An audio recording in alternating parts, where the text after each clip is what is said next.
بسم اللہ الرحمن الرحیم۔ گمنام ہیرو کے معزز ناظرین السلام علیکم۔ دوستو لائک ضرور کر دیا کریں، شکریہ۔ آئیے چلتے ہیں کہانی کی طرف۔ ماسٹر کی سیڑھیوں سے لٹکتا ہوا جس ارینا کو دیکھ رہا تھا، وہاں کسی بدترین دشمن کو سزا دی جا سکتی تھی۔ وہاں درمیانی حصے میں لوہے کا دائرہ نما کٹہرا تھا۔ اس کٹہرے کے اندر ایک زہریلا سانپ رینگ رہا تھا۔ اسے باہر نکلنے کا راستہ نہیں مل رہا تھا، کیونکہ دائرہ نما کٹہرے کے نچلے حصے میں آگ روشن تھی۔ سانپ جدھر جاتا تھا وہاں سے آگ کی حرارت پاتے ہی پلٹ جاتا تھا، پھر درمیانی حصے میں آ جاتا تھا۔ اس کٹہرے کے باہر ایک اور بڑا کٹہرا تھا جس میں خونخوار کتے تھے۔ وہ منہ اٹھا کر سیڑھی سے لٹکنے والے ماسٹر کی کو دیکھ کر بھونکتے جا رہے تھے۔ آسمان سے اترنے والی خوراک کا بے چینی سے انتظار کر رہے تھے۔ ہیلی کاپٹر کی پرواز نیچی ہوتی جا رہی تھی۔ ماسٹر کی دہشت زدہ تھا، اپنے پاؤں ایسے چلا رہا تھا جیسے اس سیڑھی سے جھولتا ہوا کٹہرے کے اندر جانے کے بجائے باہر جا کر گرنا چاہتا ہو۔ وہ اپنی کوششوں میں کامیاب نہیں ہو سکتا تھا، کیونکہ سانپ کا کٹہرا 50 فٹ کے دائرے میں تھا۔ اس کے بعد خونخوار کتوں کا کٹہرا تقریباً 100 فٹ کے دائرے میں تھا۔ اس حساب سے ماسٹر کی کو رسیوں پر جھولتے ہوئے 75 فٹ کے فاصلے سے باہر گرنا تھا۔ ہیلی کاپٹر کی پرواز بہت نیچی ہو گئی تھی، وہ اتنی دور جھول کر نہیں جا سکتا تھا۔ جنہوں نے اسے ہیلی کاپٹر سے نیچے لٹکایا تھا، ان کی کوشش یہی تھی کہ وہ درمیانی کٹہرے پر اپنا پرواز کو قائم رکھیں اور اسے سانپ کے پاس ہی گرنے پر مجبور کر دیں۔ اس کی جدوجہد کے دوران میں دماغ کی تہہ میں پہنچ کر اہم معلومات حاصل کرنا چاہتا تھا، لیکن ناکام ہو رہا تھا۔ جب کوئی انسان غصے میں، جوش میں، جذبے میں ہو اور ہر طرح سے اس پر ذہنی دباؤ پڑ رہا ہو تو اس کے دماغ کی گہرائیوں تک پہنچنا بہت مشکل ہوتا ہے۔ اس کے لاشعور میں چھپی ہوئی باتیں، اس کے چور خیالات سب گم ہو گئے، کیونکہ موت کا دھڑکا لگا ہوا تھا۔ اس کے دماغ میں ایسی سنسناہٹ تھی، وہ اپنے بچاؤ کی ترکیب سوچنے کے قابل بھی نہیں رہا تھا۔ میں نے کہا، تم سوچنے سمجھنے کے قابل نہیں رہے ہو۔ اگر میرے کام آنے کا وعدہ کرو تو جان بچا سکتا ہوں۔ میں تمہارے کام آؤں گا، تم جو کہو گے وہ کروں گا۔ فار گاڈ سیک، ابھی میری جان بچاؤ۔ ابھی تمہیں سانپ کے کٹہرے میں گرنے سے کوئی نہیں روک سکے گا، لیکن اس کے بعد تمہیں بچا سکتا ہوں۔ وہ غصے سے چیخ کر بولا، مجھے بیوقوف بناتے رہو۔ جب میں سانپ کے پاس پہنچ ہی جاؤں گا تو مجھے کیسے بچا سکو گے؟ کیا جانور کو بھی ٹیلی پیتھی کے ذریعے تسخیر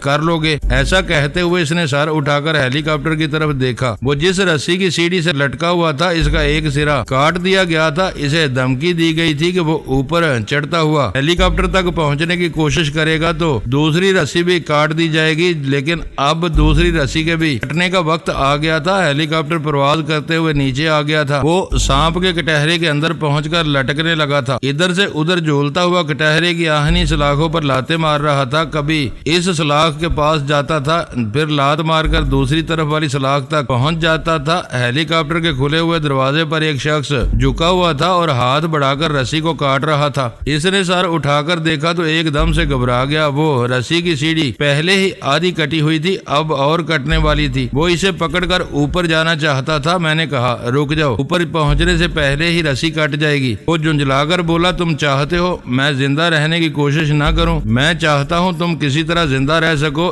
اسی طرح رسی سے لٹکتے رہو۔ لٹکتے ہوئے ایک سلاخ تک پہنچو، پھر اسے پکڑ کر وہیں رک جاؤ۔ اب اس کے مقدر میں چند سانسیں باقی تھی۔ اس نے میری بات مان لی۔ رسی سے لٹکتا ہوا کٹہرے کے ایک طرف گیا، پھر وہاں کی 2 سلاخوں کو پکڑ کر وہیں رہ گیا۔ اگر ذرا سی دیر کرتا تو نیچے گر پڑتا، کیونکہ اوپر سے کاٹی ہوئی رسی سانپ کے قریب آ کر گری تھی۔ کٹہرے کے دوسری طرف کتے بھونک رہے تھے، اچھل اچھل کر ماسٹر کی تک پہنچنا چاہتے تھے۔ ان خونخوار شکاری کتوں کی چھلانگیں قابل دید تھیں۔ اپنے شکار تک پہنچنے کے لیے 6-6 7-7 فٹ کی اونچائی تک پہنچ رہے تھے، جبکہ ماسٹر کی ان سے 10 فٹ کی بلندی پر سلاخوں سے لپٹا کھڑا تھا۔ پاؤں ٹک کر کھڑے رہنے کا کوئی سہارا نہیں تھا۔ وہ اپنے دونوں بازوؤں کی قوت سے اپنے آپ کو سنبھالے ہوئے تھا، لیکن کب تک اس حالت میں رہ سکتا تھا؟ جب کہ بازو دکھنے لگتے، پورے جسم کا بوجھ سنبھال نہ پاتے تو اسے نیچے گرنا ہی تھا۔ نیچے سانپ ادھر سے ادھر دوڑ رہا تھا، اسے کہیں سے باہر جانے کا موقع نہیں مل رہا تھا۔ کٹہرے کے دوسری طرف خونخوار کتے تھے۔ اگر وہ سلاخوں کی بلندی تک پہنچ کر دوسری طرف کودنا چاہتا تو کتے اسے بمبوڑتے کہ